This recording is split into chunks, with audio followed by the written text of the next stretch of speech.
असं आहे, जे काही क्रॉफर्ड मार्केटला येणारं जे काही मच्छी मार्केट आहे त्या संदर्भात आमचे बलवंत पवारजी असतील, देवेंद्र तांडेलजी आणि सगळेच आमचे मच्छीमार बांधवांचे काही प्रश्न होते, काय हरकती होते, काय त्यांच्या सूचना होत्या, त्या सगळ्याच्या सगळ्या महापालिका आयुक्त आमचे गगराणी साहेब आणि त्यांच्या सर्व टीमच्या समोर आम्हाला ठेवायचं होतं. मी त्या खात्याचा मंत्री आहे.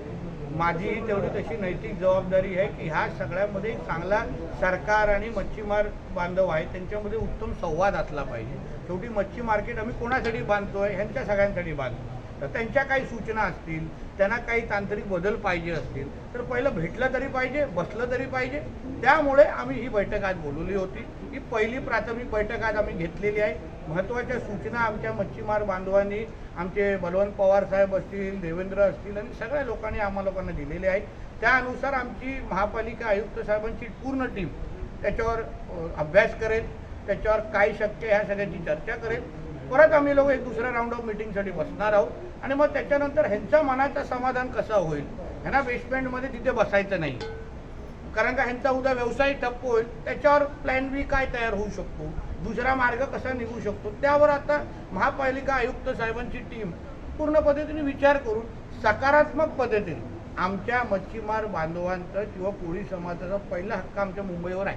आम्ही सगळे नंतर आलेलो आहे, म्हणून त्यांना इथे आर्थिक सक्षम करणं, त्यांच्या मनाचा समाधान करणं हे सरकार म्हणून ही आमची भूमिका आहे. त्यानुसार निश्चित पद्धतीने सकारात्मक पद्धतीने आम्ही पावलं उचलू. सर, गेल्या आठवड्यातच कोळी बांधवांची बैठक झाली होती आणि पत्रकार परिषदेत त्यांनी 22 जुलै रोजी आंदोलनाचा इशारा दिलेला होता. तर आजच्या बैठकीनंतर आंदोलनाचा विचार तसाच आहे की काही स्थगिती आलेली? बघा, असं आहे, शेवटी आम्ही सरकार म्हणून त्यांना विनंती केलेली आहे की आता सरकार तुमच्याशी संवाद साधतंय, आम्ही सकारात्मक आहोत. तुम्हाला वाटलं की वारंवार जी चर्चा बैठकीमध्ये झाली ती निष्फळ आहे किंवा उद्या आम्हा लोकांना 2-3 बैठकानंतर आमचं तोडगाच निघत नाहीत.